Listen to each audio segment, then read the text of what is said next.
আপুনি জানেনে কিচমিচৰ লগত কি খালে যৌন শক্তি দুগুণ হয়?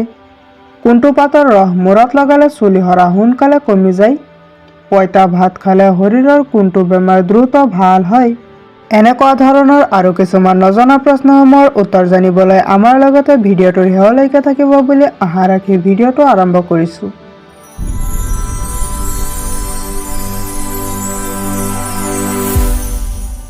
আজিৰ প্ৰথম প্ৰশ্নটো হৈছে কি খালে শৰীৰৰ তেজৰ চৰ্বি দ্ৰুত কমি যায়? অপশ্যনসমূহ হৈছে কচা, খচেনি, গনিমখ, ঘ তেতেলী।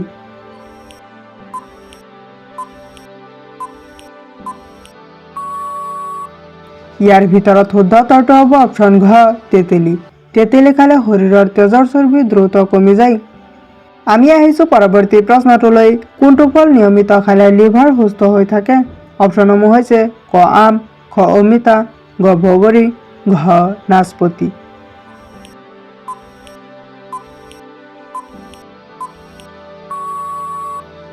ইয়াৰ ভিতৰত শুদ্ধ উত্তৰটো হ'ব অপশ্যন খ অমিতা। অমিতা ফল নিয়মিত খালে লিভাৰ সুস্থ হৈ থাকে। আমি আহিছোঁ পৰৱৰ্তী প্ৰশ্নটোলৈ। কোনটো আহাৰ খালে হৃদৰোগ নহয়? অপশ্যনসমূহ হৈছে ক মাছ, খ কণী, গ ভাত, ঘ ভাজি।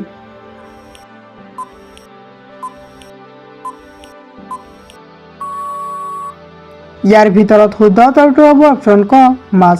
মাছ খালে হৃদৰোগ নহয়। আমি আহিছোঁ পৰৱৰ্তী প্ৰশ্নটোলৈ। কোনটো খাদ্য খালে হজম শক্তি দ্ৰুত বাঢ়ে? অপশ্যনসমূহ হৈছে ক পিঁয়াজ, খ নহৰু, গ আদা, ঘ জিৰা।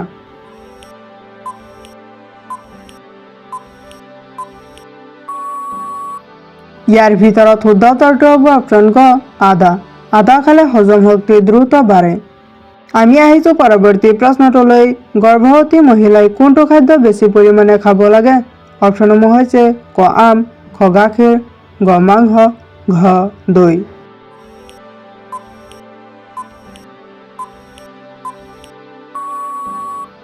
ইয়াৰ ভিতৰত শুদ্ধ উত্তৰটো হ'ব অপশ্যন খ গাখীৰ। গৰ্ভৱতী মহিলাই গাখীৰ বেছি পৰিমাণে খাব লাগে। আমি আহিছোঁ পৰৱৰ্তী প্ৰশ্নটোলৈ। সৰু ল'ৰা ছোৱালীক কি খোৱালে স্মৃতিশক্তি দ্ৰুত বৃদ্ধি হয়? অপশ্যনসমূহ হৈছে ক কণী, খ গাখীৰ, গ মৌ, ঘ আপেল।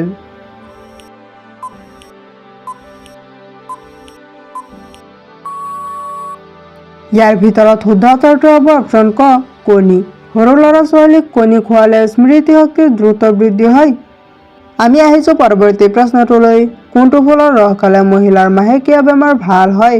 অপশ্যনসমূহ হৈছে ক শেৱালি ফুল, খ ধতুৰা ফুল, গ জবা ফুল, ঘ নাৰ্জী ফুল।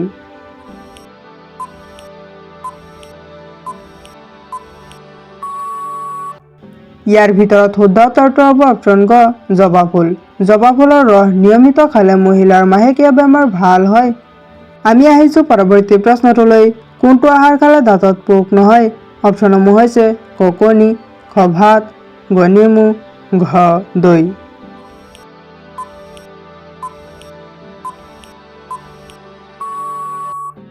ইয়াৰ ভিতৰত শুদ্ধ উত্তৰটো হ'ব অপশ্যন ঘ দৈ। দৈ খালে দাঁতত পোক নহয়। আমি আহিছোঁ পৰৱৰ্তী প্ৰশ্নটোলৈ। কোনটো ফল খালে পায়খানাৰ বেমাৰ দ্ৰুত ভাল হয়? অপশ্যনসমূহ হৈছে ক মৌচুমী, খ বেল, গ জামু, ঘ আভাকাডো।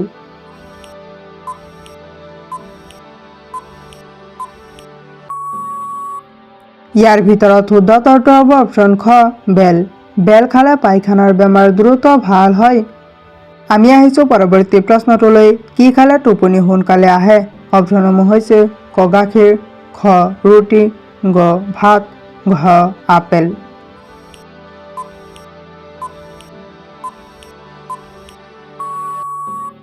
ইয়াৰ ভিতৰত শুদ্ধ উত্তৰটো হ'ব অপশ্যন ক গাখীৰ। গাখীৰ খালে টোপনি সোনকালে আহে। আমি আহিছোঁ পৰৱৰ্তী প্ৰশ্নটোলৈ। গাখীৰৰ লগত কি মিহলাই খালে গাঁঠিৰ বিষ দ্ৰুত নিৰাময় হয়? অপশ্যনসমূহ হৈছে ক পিঁয়াজ, খ ৰুটি, গ আদা, ঘ ভাত।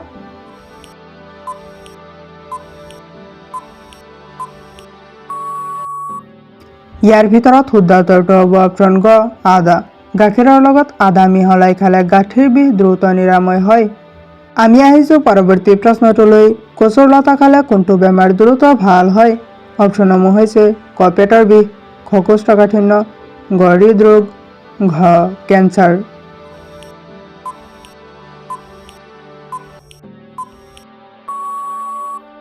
ইয়াৰ ভিতৰত শুদ্ধ উত্তৰটো হ'ব অপশ্যন খ কোষ্ঠকাঠিন্য।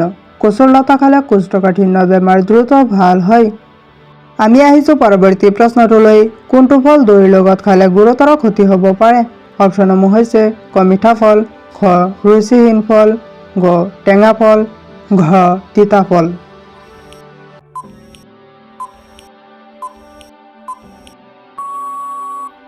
ইয়াৰ ভিতৰত শুদ্ধ উত্তৰটো হ'ব অপশ্যন গ টেঙা ফল।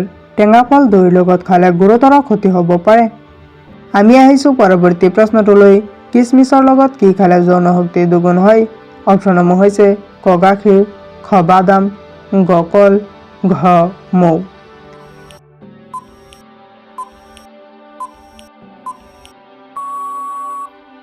ইয়াৰ ভিতৰত শুদ্ধ উত্তৰটো হ'ব অপশ্যন ঘ মৌ। কিচমিচৰ লগত মৌ খালে যৌন শক্তি দুগুণ হয়। আমি আহিছোঁ পৰৱৰ্তী প্ৰশ্নটোলৈ। কোনটো পাতৰ ৰস মূৰত লগালে চুলি সৰা সোনকালে কমি যায়? অপশ্যনসমূহ হৈছে ক ভীমৰাজ, খ থানকুনি, গ কেশৰাজ, ঘ তেলাকোচা।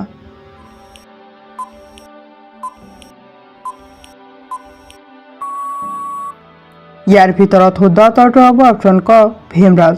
ভীমৰাজৰ পাতৰ ৰস মূৰত লগালে চুলি সৰা সোনকালে কমি যায়। আমি আহিছোঁ পৰৱৰ্তী প্ৰশ্নটোলৈ। বাঁহী মুখত ৰাতিপুৱা পানী খালে কোনটো বেমাৰ দ্ৰুত কমি যায়? অপশ্যনসমূহ হৈছে ক কাণৰ বিষ, খ কোষ্ঠকাঠিন্য, গ হাঁপানি, ঘ দাঁতৰ বিষ।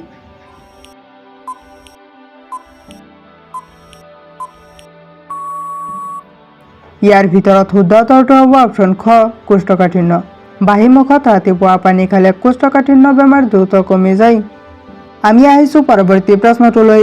ৰাতিপুৱা খালী পেটত কেঁচা হালধি খালে শৰীৰৰ কোনটো অংগ শক্তিশালী হয়? অপশ্যনসমূহ হৈছে ক হৃদপিণ্ড, খ হাৰ্ট, গ হাড়, ঘ মগজু।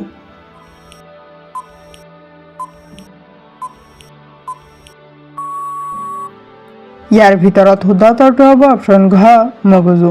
ৰাতিপুৱা খালী পেটত কেঁচা হালধি খালে শৰীৰৰ মগজু নামৰ অংগ শক্তিশালী হয়। আমি আহিছোঁ পৰৱৰ্তী প্ৰশ্নটোলৈ। পঁইতা ভাত খালে শৰীৰৰ কোনটো বেমাৰ দ্ৰুত ভাল হয়? অপশ্যনসমূহ হৈছে ক ডায়েবেটিছ, খ কেঞ্চাৰ, গ আলচাৰ, ঘ কিডনিৰ।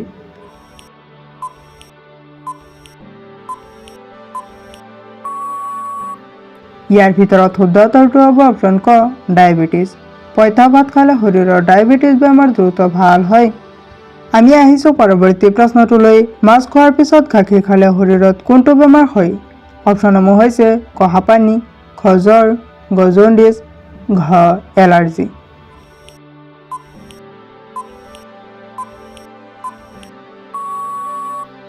ইয়াৰ ভিতৰত শুদ্ধ উত্তৰটো হ'ব অপশ্যন ঘ এলাৰ্জি। মাছ খোৱাৰ পিছত গাখীৰ খালে শৰীৰত এলাৰ্জি বেমাৰ হয়।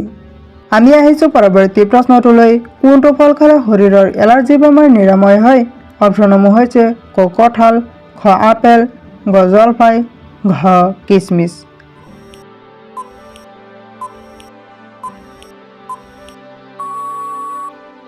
ইয়াৰ ভিতৰত শুদ্ধ উত্তৰটো হ'ব অপশ্যন খ আপেল।